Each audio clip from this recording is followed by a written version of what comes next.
marrim disa këshilla nga profesionistët e fushës për të kuptuar se çfarë kemi bërë mirë apo çfarë kemi bërë më pak mirë, se gabim nuk duam të themi në këtë studion tonë të ngrohtë mes dritës. Ne kemi shijuar shumë, me Surianin shpeshherë themi që kemi shtëpinë më të bukur të televizioneve shqiptare dhe për këtë jemi shumë falendërues që kemi kaq shumë dritë edhe kaq shumë ngjyra në gjithçka që është menduar. Po le të na thonë një sy kritik dhe profesionist.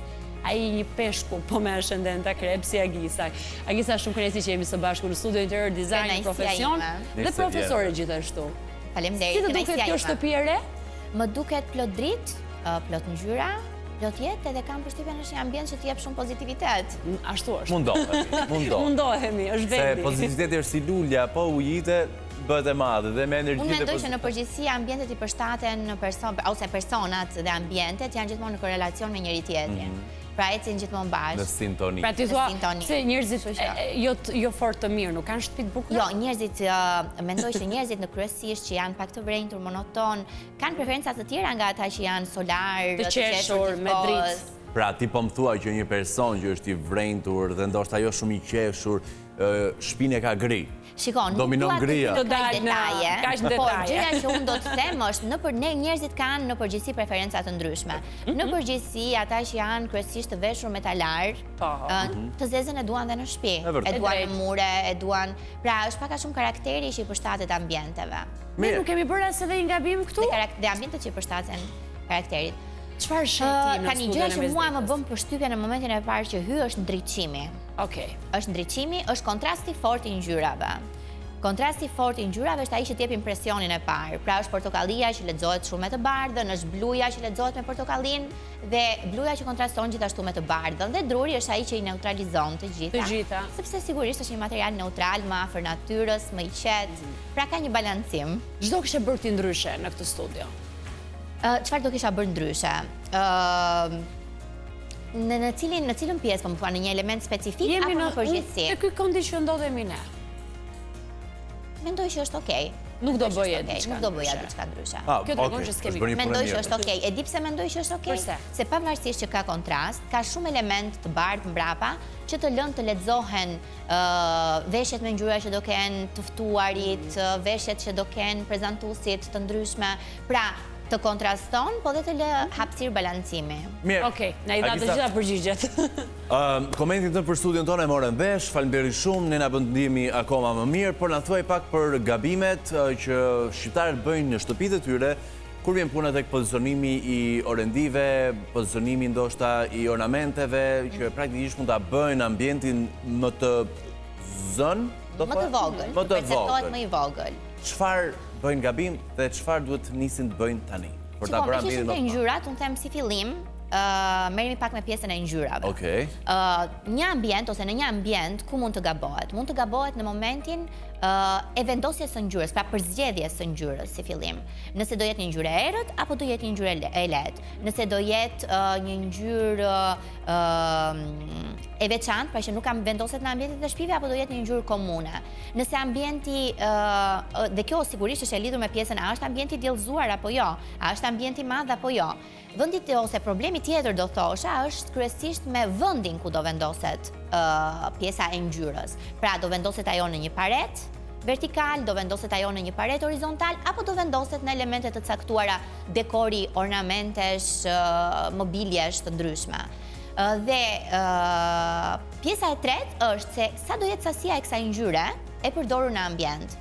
Fakti se ku do vendoset ngjyra është sigurisht e lidhur me hapësirën e ambientit. Nëse ne vendosim një ngjyrë të fortë dhe e vendosim atë në tavan, pra në pjesën e sipërme të banesës, sigurisht që ambienti do perceptohet sikur është më i vogël. Nëse ajo do të vendoset në faqen e televizorit dhe dhoma nuk është një dhomë me përmasa të mëdha, sigurisht që dhoma do perceptohet më e ngushtë dhe të duket sikur pjesa e televizorit normalisht të vjen më afër me pjesën e koltukut ku ti po qëndron. Dhe nëse ajo do vendoset në detaje të ndryshme, në dekore, që do të thotë, nëse ajo do vendoset në një perde, në një jastëk, apo do vendoset dhe thjesht në një mobilje, në një koltuk.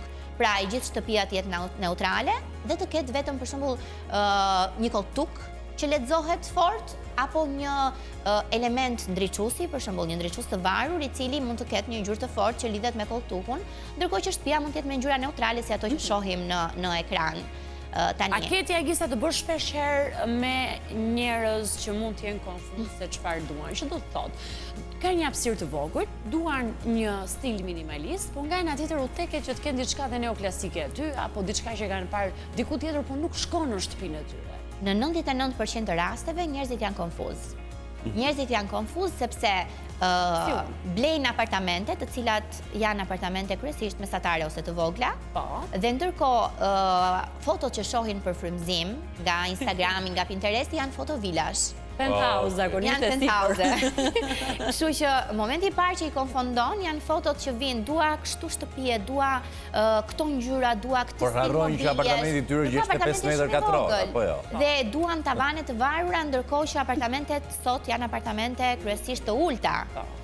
Dhe nuk mendojnë që lartësisë aktuale të apartamentit duhet të ullur dhe një 10 centimsh që në fjalë të parë, do me thënë në momentin e parë që ti e thuan, ajo nuk është shumë, por në momentin që ti e shikon shtëpinë të mobiluar, me tavanin e gipsit të ndërtuar, me ndriqimin që do t'i shtosh, sigurisht që do bje në sy.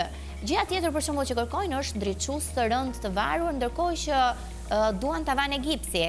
Dhe është pikërisht problemi që tham pak më përpara. Apartamentet të ulta me tavane gipsi të shtuara dhe me ndriçues të varur janë gabim. Pra nëse do qëndrosh ndriçues të varur, lampadar, po. Lampadar, po. Aty rrim te klasikja pastaj. Këto qëndrojnë te klasikja, pra ti nuk do ulesh me gips, po mund të punosh për shembull anët me korniza të tavaneve, me korniza allçie të ndryshme dhe do kesh ndriçues të varur që janë të rëndë dhe plotësojnë atë gipsin dhe spotet. Por, shtëpia duhet jetë e lartë. Bëhemi më praktik, ku gaboj me balkonin? Dhe flasim për apartamente, do preferoja se këtë mundësi ofrojnë shumë nga qytetarët. Okej, atëherë, me balkonet. Ku gabojmë aty? Një pjesë, të gjithë sot në balkon, kemi pjesën e kondicionim aspirimit që vendoset dhe zë një pjesë të konsiderueshme gati 1 metër me 40-50 cm është i vdekur nga balkoni. Pjesa tjetër është që të gjithë në balkon duan një dollap të madh, i cili të jetë rezistent ndaj shiut, dhe dollapi i madh sigurisht që të zvoglon hapësirën e shfrytëzimit dhe të heq mundësinë e shfrytëzimit të balkonit të vendosjes së një tavoline dhe 2 karigeve, në mënyrë të tillë që ti të mund të pish një kafe në mëngjes apo të mund të pish një gotë verë në darkë. Pra e kundra atij dollapit që bëjnë të gjithë në balkon. Unë jam kundra dollapit që bëjnë të gjithë, sepse unë mendoj që në çdo ambient ose në çdo shtëpi, nëse bëhet një lëvizje e mureve që në momentin e parë që shtëpia blihet, mund të bëhet një depo e vogël, siç e kanë jashtë të gjithë. Në Itali zakonisht kjo përdoret me termin sgabuzzino, ku mbajnë për shembull ushqime, gjëra të ndryshme që duan të magazinojnë, gjëra që duan të magazinojnë, dhe ti këtë gjë mund ta integrosh brenda shtëpisë, ti nuk ke pse të dalësh në balkon në dimër dhe të marrësh gjërat që të nevojiten. Okej, e morëm një mësi për balkonin. Agisa, në qoftë se do duhej të zgjidhje midis një apartamenti 2+1, midis një dupleksi apo një shtëpie private, çfarë është më favorshme për pikërisht ta njerëz që e duan hapësirën? Tani, shtëpia private sigurisht që është në radhë të parë.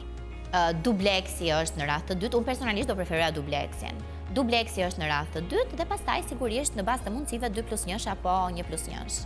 Okej, kjo është rënditja dhe. Sepse një shtëpi private ty të jep mundësinë që ti në momentin që ke një shtëpi private mund ta lidhësh interierin dhe eksterierin bashkë, do me thënë i bën të duken ato aq afër me njëra tjetrën, me një fasadë xhami, e cila mund të jetë e lëvizshme në dimër dhe në verë, ti bën që këto ambiente të perceptohen një e tërë.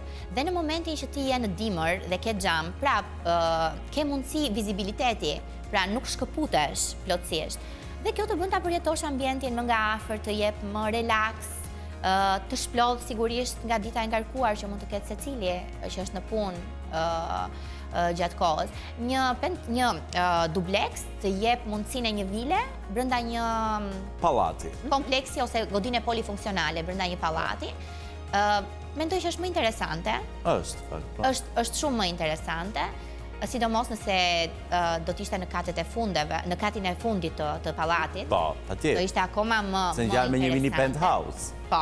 Dhe mendoj që në këto raste edhe gjelbërimi kacavjerës, pra mungesa një balkoni, po një gjelbërim kacavjerës, të jep mundësi që ti ta përjetosh ambientin e gjelbër.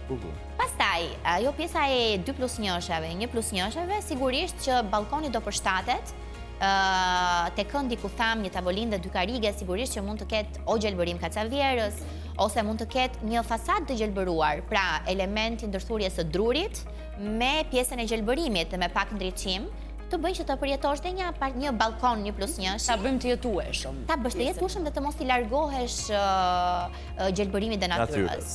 Si a gabojmë ne në përzgjedhjen e gjithçka që duhet për sallonin? Duhet ta kemi të qartë pjesën e përmasave kur zgjedhim tavolinën e ngrënies, sa karige, pjesën e divanit, ergësinë që ka me ekranin, me televizorin që kemi në shtëpi. Sigurisht që po. E para njerë, janë disa gjërat janë standarde që ne jemi të detyruar, pavarësisht preferencave të klientëve, ne jemi të detyruar të themi stop. Stop sepse... Deri këtu shkojmë bashkë. Po, deri këtu shkohet, sepse televizorin ti nuk mund ta duash në cep, ndërkohë që ti këndin e ke në një pozicion tjetër, sepse normalisht duhen respektuar akset, që të ketë vizibilitet nga të gjithë njerëzit që do ulen në ambient.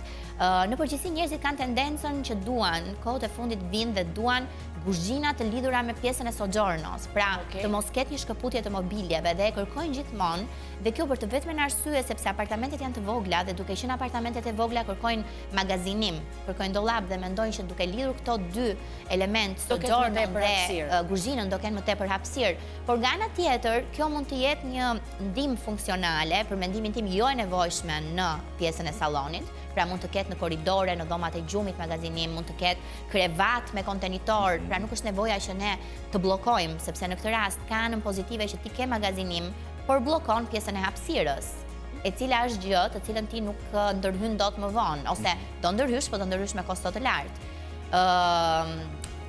Çfarë bëjnë gabim tjetër? Bëjnë gabim tavolinat e mëdha.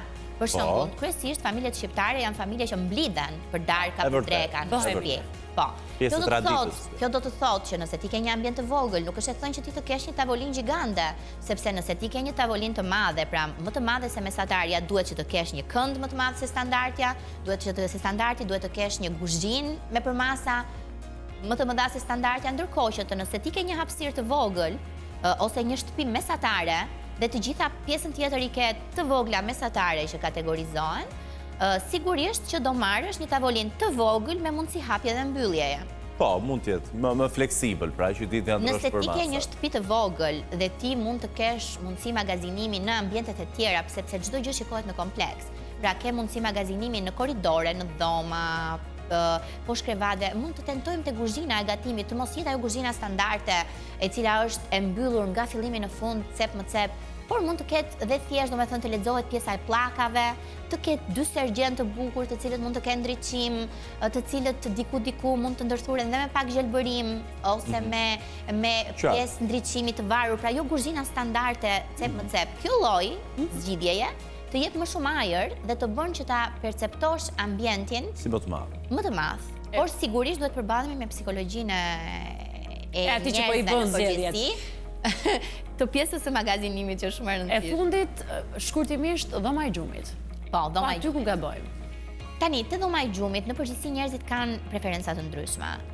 Ka njerëz të cilët duan dhoma të errta, pa shumë ndriçim, sepse mendojnë që lodhen tër ditën dhe dhomën e kanë thjesht një ambient për të fjetur. Pra, mbushja e dhomave të gjumit, për mendimin tim, me komo të madhe, me komodina gjigande, me krevat shumë të madh se standardi, nuk është nevoja sot mund të integrohet në një komo, mund të integrohet edhe komodina.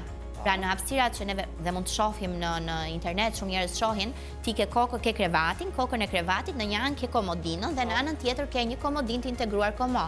Ndërkohë hapësira e komos ngelet bosh, pra nuk është nevoja që ti të kesh një mobilje 85 nga toka, një 50 të gjerë, me sirtar, hap mbyll. Pra, thjesht duhet në mendimin tim në pjesën e se si ata kërkojnë shfrytëzimin e hapësirës në dhomat e gjumit gabohet. Dhe për krevatët gjigant, të cilët... Nuk je dakord? Jo, nuk jam dakord, sepse nuk është nevoja për shembull që ti të kesh një krevat gjigant me buzët që dalin nga krevati, 10 cm nga njëra anë, 10 cm nga ana tjetër, krevatët e mëdhenj me velvet që neve shohim, kryesisht me materialin velvet, sepse ka dhe zgjedhje si krevatët e hoteleve për shembull, të cilët nuk lexohen ato fjankot anësore nga 10 cm, por pra edhe ajo bën një diferencë thua. Po, dhe ajo i bie të liron 20 cm hapësirë në dhomë. Dhe nuk është pak, në momentin e parë duket sikur s'është ndonjë gjë e madhe, po në shfrytëzim 20 cm janë shumë. E qartë, Lekisa, vath në vesh fjalët, edhe kushdo që do të bëj një shtëpitër, e të bëj shfrytëzimin më të mirë të hapësirës që ka. Faleminderit shumë. Faleminderit juve. Gjithmonë e kemi vlerësuar shumë kohën tënde dhe këshillat Edhe për mua është profesionale. kënaqësi të kthehem në vizion. Uret kesh të bësh me sa më shumë njerëz që të dëgjojnë ty.